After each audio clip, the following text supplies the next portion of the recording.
안녕하십니까, 박규락 교수입니다. 오늘은 지지 않겠다는 자세로 북핵을 대비해야 한다는 점을 설명드리고자 합니다. 한국에는 손자병법에 관한 전문가도 많고 또 해석도 다양합니다. 또 개인별로 좋아하는 문기가 모두 다릅니다.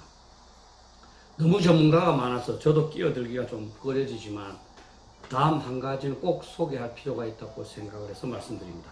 제4편 군형 편에 있는 건데요. 불가승, 제기, 가승, 제적입니다. 전체 문장은 석지, 선전자, 선위, 불가승, 이대, 적지, 가승, 불가승, 제기, 가승, 제적으로 되어 있습니다. 해석하면 옛날에 전쟁을 잘하는 장군은 먼저 이길 수 없는 나라를 만들고 승리가 가능한 적군을 대적한다. 적이 승리하지 못하게 하는 상황은 나에게 존재한다. 내가 승리할 수 있는 상황은 적에게 존재한다. 라는 것입니다. 이것이 일반적인 해석입니다. 주어를 무엇으로 보느냐에 따라서 해석이 다를 수도 있겠지만 대체적으로 적이 이기지 못하게 하는 것은 나에게 달려있고 내가 이기는 것은 적에게 달려있다라고 해석할 수 있습니다. 내가 할 수 있는 일은 적이 승리하지 못하도록 하는 것, 즉 패배하지 않는 것이고 그러다가 적이 실수하면 내가 이긴다라는 말입니다. 내가 아무리 잘해도 승리를 보장할 수는 없고 내가 지지 않기 위해서 열심히 노력하다 보면 적이 실수하게 되고 그러면 승리하게 된다는 말입니다. 사업도 마찬가지입니다. 사업도 일반적으로는 성공하기 위한 방법을 끊임없이 연구하면서 노력해야 할 것 같지만 이러한 사업가는 잠시 성공하다가 반드시 큰 손해를 보면서 망하게 됩니다. 성공을 위하여 위험한 투자를 계속하기 때문입니다. 사업의 경우도 실제로는 성공하기 위한 노력보다는 망하지 않기 위한 노력을 계속하다가 어떤 여건이 맞아 떨어질 때 갑작스럽게 행운이 오거나 경쟁업체가 실수할 때 성공하게 된다고 봅니다. 개인의 경우에도 돈을 많이 벌려고 하면 계속 이곳저곳에 투자하다가 결국은 망하게 됩니다. 돈을 손해보지 않도록 철저하게 계산하여 차분히 투자하고 지속적으로 절약하면서 모을 때 어느 순간 예상외로 기회가 찾아와서 돈이 불어나게 됩니다. 남녀간의 사랑도 마찬가지입니다. 사랑을 획득하기 위해서 무리하게 노력하면 잠시는 성공해도 오래가지 못합니다. 상대방을 좋아하는 마음을 가진 상태에서 상대방을 실망시키지 않기 위해서 계속 노력하다 보면 어느새 사랑을 얻게 됩니다. 이기는 것이 아니라 지지 않는 것을 지향하는 것이 무엇보다 중요합니다. 군의 작전부의 출입 방식도 불가승제기, 즉 지지 않는 태세에 중점을 두도록 정립되어 있습니다. 한국은 방어에 중점을 둘 수밖에 없는데 언뜻 생각하면 적이 최우선으로 공격할 가능성이 높은 지역을 토의를 통해서 선정해서 그 지역을 집중적으로 방어해야 할 것 같지만 이것은 매우 위험합니다. 적이 다른 공격의 방향과 형태를 선정하면 패배해버리기 때문입니다.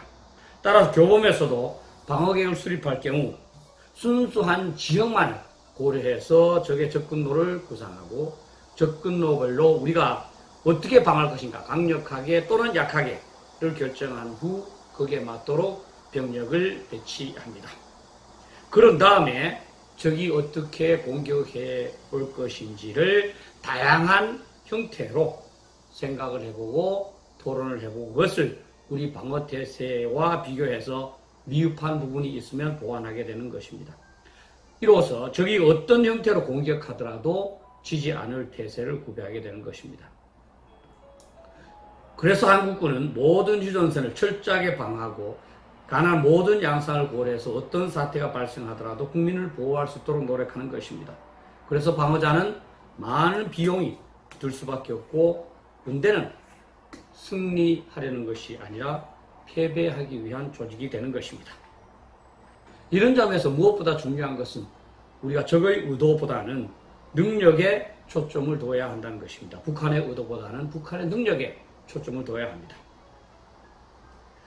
즉 적의 의도, intention에 대한 추측은 최소화하면서 적이 갖고 있는 능력이 기습적으로 적용되었을 경우에도 패배하지 않기 위한 노력이 중요하다는 것입니다. 적의 의도는 언제 어떻게 변화될지 알 수 없기 때문입니다.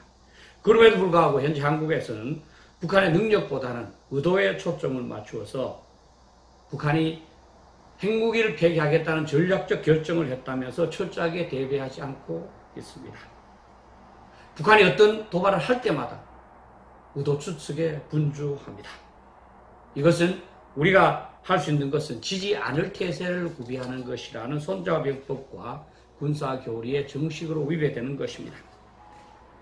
남북 간의 체제 대결에 대해서도 한번 적용을 해보겠습니다. 우리는 자유민주주의 체제로 조기에 통일을 하겠다고 생각하고 있습니다. 그러나 이것은 승리를 추구하는 것으로서 손자병법이나 군사교리가 지향하는 바는 아닙니다. 우리는 자유민주주의 체제를 잘 발전시키면서 북한이 우리를 적화 통일시키지 못하도록 만전지계를 강구해야 합니다. 그러다가 북한 쪽에서 실수해서 어떤 변화가 발생하면 우리가 승리하고 그 결과로 통일도 되는 것입니다.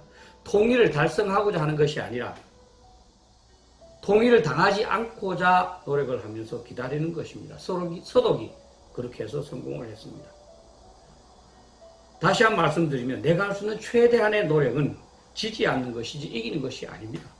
노력하는 것은 인간이고 결과를 정하는 것은 하늘이다 라는 옛말과도 일맥상통하는 내용입니다. 북핵에 대해서도 한번 적용해 보겠습니다. 북핵에 관해서도 한국은 북한의 핵무기를 없앨 수 있다면서 가능한 모든 방책을 강구하고 그로 인해서 수많은 시행착오를 겪었으며 오히려 상황을 불리하게 만들고 말았습니다.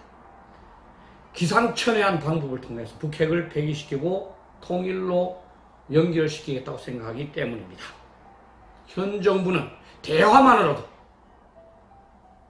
햇볕 정책과 같은 유화책만으로 북한의 핵무기를 폐기하겠다고 말하고 있습니다. 얼마나 쉬운 방법이고 왜 이것을 이전 정부는 하지 않았을까요? 그것은 손자병법에 의하면 지지 않는 대책을 강구하는 것이 우선이기 때문입니다. 북한이 핵무기로 우리를 위협하거나 핵무기를 사용을 해서 공격하더라도 국가와 국민을 보호할 수 있는 만반의 조치를 강구해야 하기 때문입니다. 이것을 철저하게 강구한 다음에 핵무기를 없애기 위한 다양한 노력은 부수적으로 추구하는 것이 타당합니다.